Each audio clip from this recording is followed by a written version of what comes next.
Diz assim a palavra de Deus: no 6º mês, Deus enviou o anjo Gabriel a Nazaré, cidade da Galileia, a uma virgem prometida em casamento a certo homem chamado José, descendente de Davi. O nome da virgem era Maria. O anjo, aproximando-se dela, disse: alegre-se, agraciada, o Senhor está com você. Maria ficou perturbada com estas palavras, pensando no que poderia significar esta saudação. Mas o anjo lhe disse: não tenha medo, Maria, você foi agraciada por Deus. Você ficará grávida e dará à luz um filho, e lhe porás o nome de Jesus.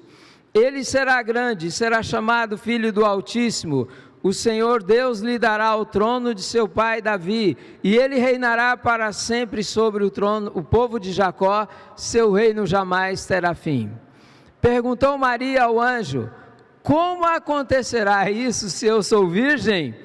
O anjo respondeu: o Espírito virá sobre você, e o poder do Altíssimo a cobrirá com a sua sombra. Assim, aquele que há de nascer será chamado Santo, Filho de Deus. Também Isabel, sua parenta, terá um filho na velhice. Aquela que diziam ser estéril já está em seu 6º mês de gestação, pois nada é impossível para Deus. Respondeu Maria: sou serva do Senhor, que aconteça comigo conforme a tua palavra. Então o anjo a deixou. Uma pergunta que eu frequentemente ouço é: você já tem netos? E eu digo: sim, eu tenho netos. Aí a pessoa fala: graças a Deus, aleluia. Como é que chamam os seus netos? Eu falei: meus netos chamam-se Frodo e Romeu. Aí a pessoa olha assim: como é que é mesmo? Eu falei: Frodo e Romeu. E aí a pessoa fica sem coragem de questionar o nome dos netos e fala assim: puxa vida, né? Nome diferente. Eu falei: é diferente, só que os meus netos são 2 gatos, porque na verdade eu ainda não tenho os netos. Os gatos são os filhos do meu filho e da minha nora, né?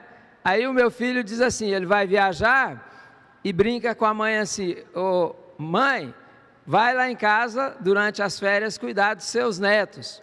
Mas em algum momento, não sei quando, os netos virão. E eu não posso dizer para você que eu foco a minha atenção, o meu coração, nessa direção. O que eu tenho é a expectativa, fico na expectativa de que venham netos. Mas o fato é que um dia eles virão. E quando eles vierem, eu tenho certeza que haverá uma renovação na vida da minha nora, do meu filho, na nossa vida como avós, na nossa família. Até a notícia da chegada de uma criança já traz renovação. Aqui o nosso santíssimo, reverendíssimo, e o nosso santo chefe aqui, pastor Jean, já estava aqui na semana passada, me parece, dando a notícia de que chegaria uma nova criança na sua casa.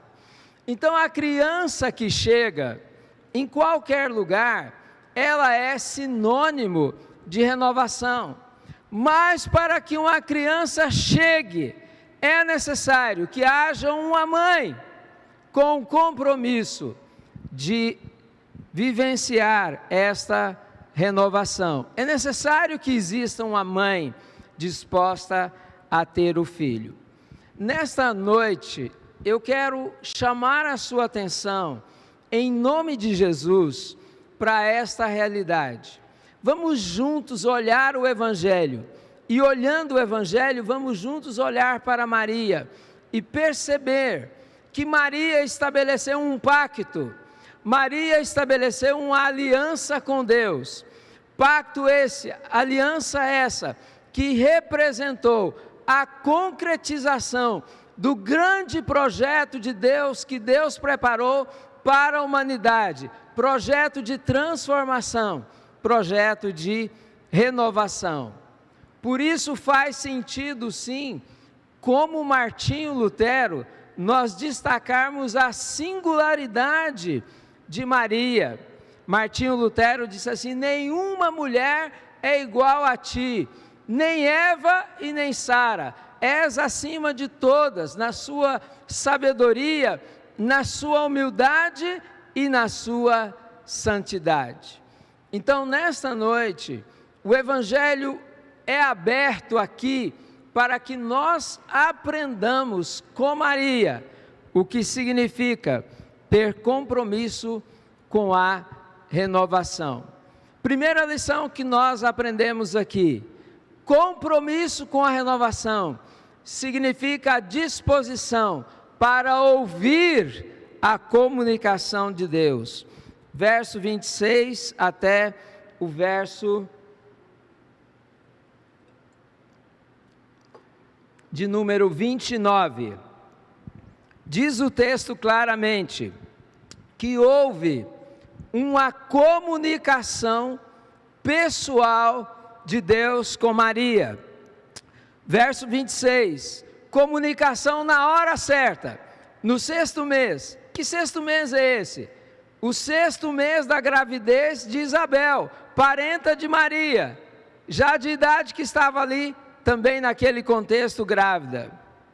Comunicação feita através de um instrumento, o anjo Gabriel. O anjo Gabriel era o portador das causas difíceis. Todas as comunicações que ele fazia eram comunicações difíceis do ponto de vista humano de acontecer. Comunicação numa cidade específica. Nazaré é uma cidade pequena e irrelevante, uma aldeia na verdade, não era nem uma cidade. Comunicação a uma pessoa específica. O anjo veio e falou com ela, falou com Maria, falou com a Virgem. Comunicação pessoal, dentro de um contexto específico, porque Deus fala na história, e o Deus que então decidira da raiz de Davi, do tronco de Davi, da história de Davi, da descendência de Davi, trazer o Messias, ele então fala a Maria, cujo esposo pertencia à casa de Davi, era descendente de Davi. Então a renovação começa quando nós percebemos, discernimos a comunicação pessoal de Deus conosco. Não só uma comunicação pessoal, mas uma comunicação relacional. Eu gosto muito do verso de número 28, quando o anjo diz assim: aproximando-se dela, disse: alegre-se, agraciada, o Senhor está com você. Alegre-se, agraciada, o Senhor está com você. Então essa comunicação não foi circunstancial, ocasional, sem um ambiente. Ela aconteceu dentro de um contexto de intimidade, de proximidade. O anjo estava ali ao lado de Maria, e o anjo chama Maria para a felicidade, para a alegria, para o prazer, para a celebração, e o anjo diz: o Senhor está com você. Então o Senhor ali estava intimamente desenvolvendo uma relação com Maria. Então uma comunicação de Deus conosco e com Maria, que acontece dentro desse ambiente de relacionamento. Mas a comunicação de Deus com Maria foi desafiadora. Tanto é que diz o verso de número 29, que Maria ficou perturbada com estas palavras do anjo, com esta saudação do anjo. Interessante, Deus fala com Maria, e o sentimento que vem no coração de Maria é perturbação. E aqui está a espiritualidade de Maria, porque ela compreendeu o peso daquela comunicação divina. Deus fala com você, você às vezes fica perturbado, e você acha que isso é um problema, quando na verdade a espiritualidade passa pela compreensão da nossa fragilidade, da nossa pequenez, diante da comunicação de Deus e do propósito de Deus para conosco. Ser espiritual aqui e ali é também passar por perturbações, porque a fragilidade humana nos leva a essa postura de uma dificuldade de compreender todo o desígnio de Deus para as nossas vidas. Então essa é a primeira lição. Se nós queremos uma renovação hoje, nós precisamos compreender que ela se dá a partir da comunicação de Deus conosco. E esta comunicação hoje, ela se manifesta, ela se planifica na pessoa de Cristo Jesus. A Bíblia é clara em Hebreus capítulo 1, verso 1 e 2, tendo Deus outrora falado aos nossos pais pelos profetas, hoje nos fala em Jesus. Jesus é a última e definitiva comunicação de Deus conosco. Então, se nós queremos renovação espiritual, nós precisamos priorizar a palavra de Jesus, o Evangelho de Jesus, a comunicação do Senhor Jesus. Segundo lugar, a renovação espiritual. A experiência, o compromisso com a renovação espiritual também passa pela crença no milagre de Deus. E isto fica aqui muito claro nos versos de número 30 até o verso de número 37. Vamos ao verso 30, que diz assim: disse-lhe o anjo, não tenha medo, Maria, você foi agraciada por Deus. É a segunda vez que o anjo fala a Maria sobre graça. Então, o milagre de Deus acontece nesta esfera da graça. Graça, que aqui aparece de forma muito clara, e nós podemos destacar para que fique forte no nosso coração. Graça que elimina o medo. Quando nós estamos pervadidos, dominados pela graça de Deus, nós não ficamos escravos do medo. Não tenha medo, Maria, você é agraciada, você tem a graça do Senhor com você. A graça é pessoal, não é algo terceirizado ou que nós recebemos de alguém. Deus, de maneira particular, pessoal, íntima, direta, concreta, manifesta a sua graça sobre nós. O anjo diz: Maria, você é agraciada. Era uma experiência pessoal que Maria estava tendo com Deus. A graça é pessoal. E o texto diz no verso de número 30, você foi agraciada por quem? Por quem? Por Deus. Então a graça, que é o ambiente no qual o milagre se manifesta, a graça, ela se origina de Deus. Então a graça é um movimento do céu para a terra, não da terra para o céu.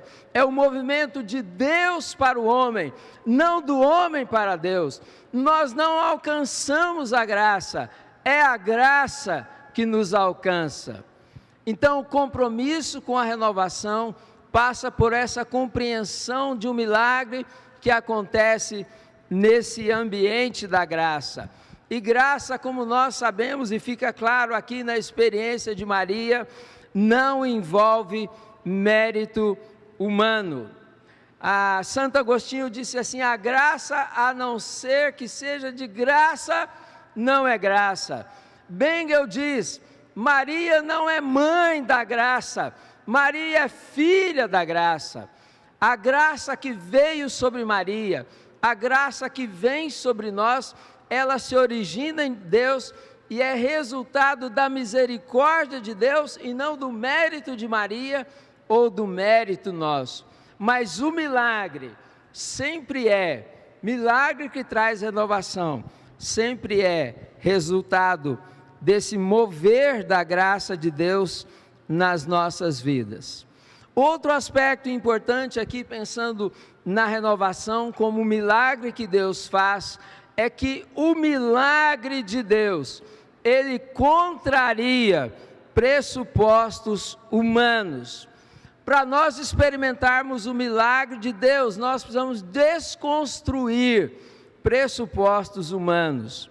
Isso está aqui muito claro nesse texto. Veja bem, vamos sobrevoar o texto e depois nós vamos voltar. O que o anjo disse, verso número 31, ele dá a notícia: Maria, você vai ficar grávida e dará à luz um filho e vai colocar nele o nome de Jesus. E aí o anjo explica como é que isso aconteceria, verso número 32 e verso de número 33. Então ele dá a notícia, explica a notícia, como ela se concretizaria, e o resultado disso é pergunta, indagação, perturbação de novo, porque Maria diz lá no verso 34, pergunta, mas espera aí, como que isso vai acontecer, uma vez que eu sou virgem? Qual era a realidade que Maria estava vivendo? Maria estava aqui percebendo, tendo que perceber, que a renovação se daria pela desconstrução dos pressupostos humanos que ela tinha. Quais eram esses pressupostos? Primeiro pressuposto, óbvio, ela daria à luz sem ter marido, e isso lhe traria um grande problema, porque ela perderia a sua reputação, tanto é que José quis deixá-la em secreto, em função disso. Outra coisa, ela teria um filho que já veio com o nome de encomenda, já deram o nome, olha, você vai ter um filho, e o nome dele, um filho sem marido, e o nome dele vai ser Jesus, que significa o Salvador, vindo da raiz de Josué. Jesus, o Senhor é a salvação, o Senhor é o nosso Salvador. E mais do que isso ainda, esse filho que nasceria, apesar de ser homem, ele seria o Deus eterno na terra, o Deus encarnado a partir da sua própria vida, porque o texto diz que ele seria grande, seria filho do Altíssimo, reinaria, teria um reinado que jamais teria fim. Então, quando Deus faz um milagre, através desse processo de renovação, na verdade Ele desconstrói os nossos pressupostos. A renovação de Deus é fora das nossas convenções, fora daquilo que muitas vezes nós estamos crendo, admitindo e confiando que vai acontecer. Outro aspecto interessante desse milagre é que o milagre sempre é resultante da manifestação do poder de Deus. Porque a pergunta de Maria, feita nesse verso de número 34, como acontecerá isso? Como acontecerá isso? Deus nos coloca uma visão de renovação, uma direção de renovação, de mudança, de milagre, e nós ficamos pensando, mas como isso vai acontecer? E a resposta é: a renovação que Deus operou em Maria, opera em nós, vem através da manifestação do seu poder. Poder que se revela através do Espírito Santo, verso número 35. O Espírito Santo possuiria Maria. Mateus 1,18 diz claramente que Maria achou-se grávida pelo Espírito Santo, sem qualquer intervenção humana, sem a semente de José, mas pelo poder do Espírito que a envolveu e fez um milagre no seu interior. Mateus 1,20 diz que o que nela foi gerado é obra do Espírito Santo. Não existe renovação sem o mover do Espírito Santo nas nossas vidas, qualquer que seja a circunstância dessa renovação. Esse poder de Deus viria sem o vírus do pecado, porque aquele que nasceria de Maria, diz o verso de número 35, ele seria chamado Santo, Filho de Deus, sem nenhuma sombra de pecado, sem nenhum sinal de pecado, como de fato aconteceu com o Senhor Jesus. Outra coisa, O anjo Gabriel ajuda Maria a entender aquele milagre, aquela situação tão diferente para ela. Dá uma olhada na sua parenta, dá uma olhada em Isabel, ela já é idosa, ela concebeu, ela está gestante, e ela já está no 5º mês, 6º mês, e tudo isso por obra exclusiva do Espírito Santo, do poder de Deus, que se manifestou na vida dela. E aí o anjo vai falando para Maria, aquilo que Maria absorveu no seu coração, e que Deus fala conosco hoje, e que nós temos dificuldade de entender. Quando Deus opera um milagre seu em nosso favor, esse milagre extrapola qualquer dimensão humana, qualquer parâmetro humano, porque o texto diz assim, finalizando essa palavra do anjo para Maria: nada é impossível para Deus. Se uma velha está gestante e vai gerar um filho, significa que nada, absolutamente nada, que Deus promete, que Deus direciona, que Deus programa, que Deus estabelece, será impossível para Ele. Então, o milagre nos coloca nesse território do impossível, do inusitado, e é nesse ambiente que Deus estabelece a renovação das nossas vidas. Então, meus irmãos, para nós compreendermos a renovação hoje, nós precisamos não só nos conectarmos ao que Deus diz, mas nos conectarmos ao poder miraculoso de Deus, que também hoje opera nas nossas vidas. Um diagnóstico que Jesus fez que é muito importante. Jesus falou assim: errais não conhecendo as Escrituras e o poder de Deus. Nós precisamos fazer uma associação entre o que Deus fala e entre o poder de Deus, e o equilíbrio entre o que Deus diz na Escritura e o poder seu manifestado miraculosamente. Esse poder é nesse contexto de Escritura e poder, milagre e a revelação, que Deus faz a renovação das nossas vidas. Terceiro lugar, nós percebemos aqui também que o compromisso de Maria com a renovação, ele se manifestou, e aqui chegamos ao último versículo, de uma forma muito plena e concreta, através da sua decisão de envolver-se com o projeto de Deus. Verso de número 38, olha a resposta de Maria. Respondeu Maria: sou serva do Senhor, que aconteça comigo conforme a sua palavra. Maria envolveu-se com o projeto do Senhor, em primeiro lugar, compreendendo a sua identidade e a identidade de Deus. Ela não era senhora, na visão dela, ela era serva. Ela não era autônoma, ela era escrava. Ela não era divina, ela era humana. Ela não era santa, ela era pecadora. Era essa a identidade que ela compreendeu que tinha. Mais do que isso, ela compreendeu a identidade do Deus que a chamava para esse projeto extraordinário de renovação da história humana, da vida humana e de toda a humanidade. Porque, como nós vamos daqui a pouco cantar, no seu cântico que aparece do verso 46 em diante, ela vai dizer que Deus era Senhor, Deus era Salvador, Deus era provedor, Deus era misericordioso, Deus era santo, Deus era justo, Deus era perfeito. Então ela compreendeu quem ela era e quem Deus era, e aí ela ajustou-se ao projeto de Deus, a partir da compreensão da identidade de Deus. Então, identidade. Projeto de Deus tem a ver com a nossa identidade, com o que nós pensamos de nós mesmos. Não só isso, disponibilidade.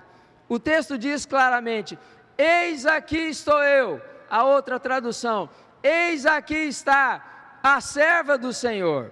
Maria dispôs-se a Deus imediatamente, sem qualquer tipo de procrastinação. dispôs-se radicalmente, porque o fato dela aceitar esse projeto de Deus, de ser a mãe do Filho de Deus, trazia para ela um risco, porque poderia colocar sobre ela a acusação de que ela teria adulterado, e se ela tivesse adulterado, ela correria o risco de morrer apedrejada, como ensinava a lei e a tradição dos judeus. No entanto, ela diz: aqui está a serva do Senhor, faça-se em mim conforme a tua palavra. Maria compreendeu naquele momento que a sua palavra de nada valia, o que valia era única e exclusivamente a palavra de Deus. Então ela faz opção pela direção de Deus, pela autoridade de Deus, pela palavra de Deus, pelo desígnio de Deus na sua vida. Aqui está a serva do Senhor.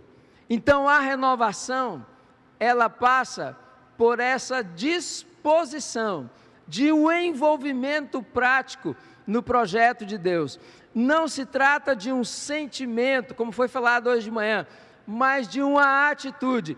Aqui está a serva do Senhor, aqui está o servo do Senhor, faça-se em mim conforme a sua palavra. Meus irmãos, o compromisso que Deus espera de nós nesta noite, para que vivamos uma vida de renovação, também passa hoje por esta nossa disposição de colocarmos as nossas vidas em acordo com o projeto de Deus. Exatamente hoje está completando 40 anos que eu terminei o curso no Seminário Presbiteriano do Sul. Naquela época, eu estava atendendo um projeto de Deus. Passaram-se 40 anos, estou numa nova experiência daquele mesmo projeto. E da mesma forma que pela graça de Deus, pelo amor e misericórdia de Deus, lá no passado eu pude dizer: aqui está o servo do Senhor. O Senhor deu um novo sonho de servi-lo dentro do ministério do Life on Life, e eu novamente disse ao Senhor: aqui está o servo do Senhor. Por quê? Porque a renovação na marcha dos anos se dá quando nós vamos nos encaixando nos projetos que Deus coloca diante de nós. Terminando, o pessoal já está aqui, né? Isso significa que eu tenho que terminar. Mas não posso deixar de destacar uma parte final do texto. O que diz aí no verso número 38? Então o anjo a deixou. O anjo deixou Maria. Ora, por que Maria precisaria do anjo?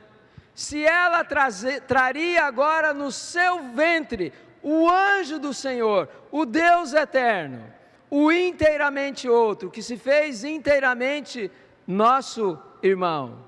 Jesus é o anjo do Senhor do Velho Testamento, e agora ele entra no ventre de Maria, e ao se instalar no ventre de Maria, ele concretiza o projeto de restauração da humanidade que Deus havia estabelecido ao longo dos séculos.